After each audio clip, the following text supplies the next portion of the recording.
पूरी दुनिया में ज्ञान, विज्ञान और बौद्धिक संपदा को सहेजे जाने का इतिहास सैकड़ों साल पुराना है। सिर्फ आधुनिक विज्ञान की बात करें तो उसका इतिहास कम से कम 250 साल पुराना है। लेकिन अगर आप ये सवाल पूछेंगे कि इस ज्ञान में स्त्रियों की हिस्सेदारी और साझेदारी का इतिहास कितना पुराना है, तो दोनों हाथों की सारी उंगलियां भी ज्यादा पड़ जाएंगी।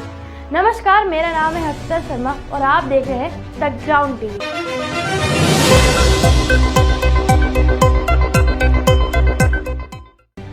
आधे दशक से थोड़ा ज्यादा, बेमुश्किल 8 साल पुराना। हालांकि शिक्षा में, ज्ञान में औरतों की हिस्सेदारी का एक और कनेक्शन है जो अधिकांश लोगों की नजरों से अनदेखा होता जा रहा था। 3 साल पहले 2020 में कॉन्ट्रासेप्टिव पिल्स यानी गर्भ निरोधक गोली के आविष्कार के 60 बरस पूरे हुए थे। अब आप ये सोचेंगे कि शिक्षा, ज्ञान, विज्ञान में स्त्रियों की हिस्सेदारी का गर्भ निरोधक गोली के साथ क्या कनेक्शन है? तो इस कनेक्शन को समझने के लिए हमें हार्वर्ड की एक स्टडी तक तो जाना होगा। गोल्डीन और लॉरेंस हार्वर्ड की 2 रिसर्च स्कॉलर थी। उनकी एक ऐतिहासिक स्टडी है जिसका नाम है द पावर ऑफ द पिल। अपने शोध में इन दोनों ने पाया कि 1960 में गर्भ निरोधक गोली के आविष्कार के बाद अगले 10 सालों में अचानक से कॉलेजों में लड़कियों की हिस्सेदारी का ग्राफ खरगोश की गति से ऊपर की ओर भाग रहा था। इतना ही नहीं, नौकरी में भी उनकी हिस्सेदारी तेज गति से बढ़ने लगी थी। ये मजाक नहीं था। शुरू में कोई ढंग से कनेक्शन बैठा ही नहीं पा रहा था कि इन 10 सालों में ऐसा क्या हुआ था।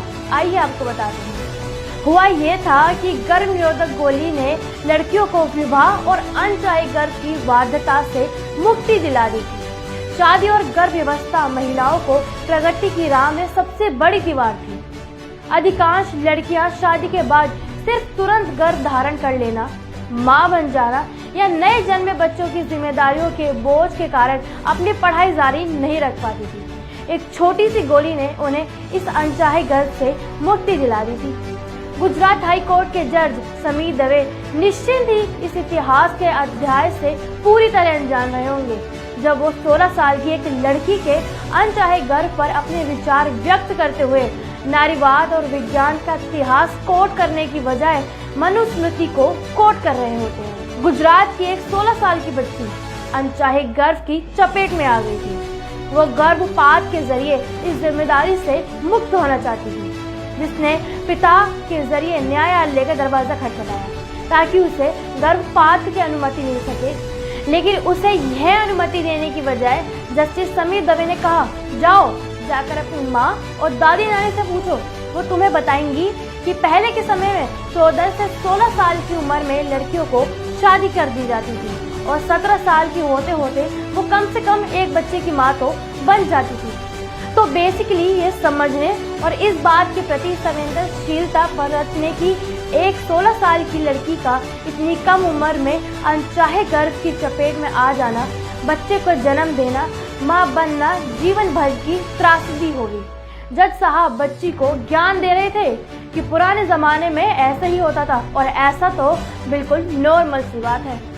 जज साहब ने ये नहीं बताया कि तुम्हारी दादी नानी और उनकी दादी नानी जो सिर्फ 13-14 साल की उम्र में उनकी सहमति और मर्जी के खिलाफ किसी के साथ भी ब्याह दी जाती थी, वो आजीवन गुलाबों जैसा जीवन जीती थी। उन्होंने कभी स्कूल जाने, पढ़ने, शिक्षा पाने और अपने पैरों पर खड़े होने का मौका कभी नहीं मिलता था। वो सिर्फ घर के काम करने वाली नौकरानी, पति को यौन सुख देने वाली दासी और बच्चे पैदा करने वाली मशीन होती थी। उनकी पूरी जिंदगी में उनसे कभी किसी ने किसी मामले में उनकी मर्जी नहीं पूछी थी। उन्होंने 4 बच्चे पैदा किए हों या 14 बच्चे पैदा किए हों, ये फैसला उनका नहीं होता था। वो बुढ़ापे में क्रोधी, चिड़चिड़ी और गुस्सैल में बदल जाती थी। जज साहब सिर्फ 17 की उम्र में बच्चा पैदा करके धर देने का गुणगान गा रहे थे, उसके आसपास की कहानी नहीं बता रहे थे। ये बात अगर घर की किसी नानी दादी ने कही होती, द्वार पर बैठकर हुक्का गुड़गुड़ा रहे दादा ने कही होती, तो ये इतनी बड़ी बात नहीं होती। ये इतनी बड़ी बात इसलिए है क्योंकि यह अगले दिन सबसे प्रमुख अखबार की बड़ी खबर होने वाली थी, क्योंकि इसे कहने वाला कोई हाई कोर्ट का एक जज था। औरतों को अब तक जितनी भी आज़ादी, स्पेस, अधिकार हासिल हुए हैं, उसका श्रेय किसे जाता है?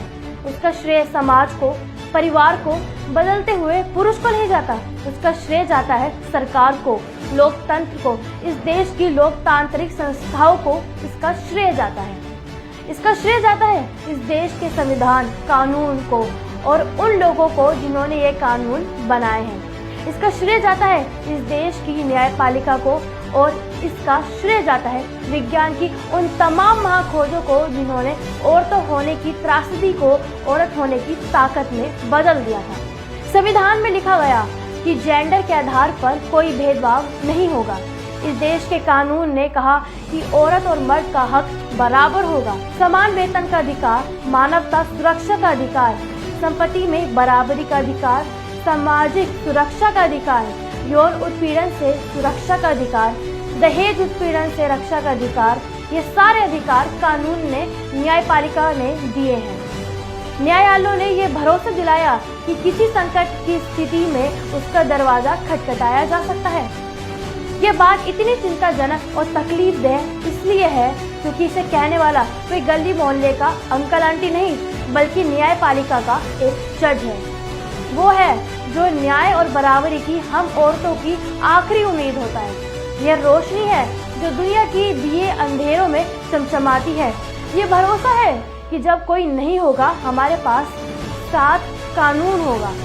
जब कुछ नहीं होगा तो सत्य तो होगा ही होगा, और क्यों ना हो। आखिरकार एक मामूली सी गर्भ निरोधक गोली ने जो करिश्मा कर दिखाया था, वो न्याय और बराबरी के 1000 स्लोगन भी कम कर देगा। क्या ऐसी बातों से लोगों का भरोसा उठता जाएगा कानून से? आपकी इस पर क्या राय है? हमारे कमेंट बॉक्स में शेयर कीजिए और डेली अपडेट्स के लिए देखते रहें द ग्राउंड टीवी।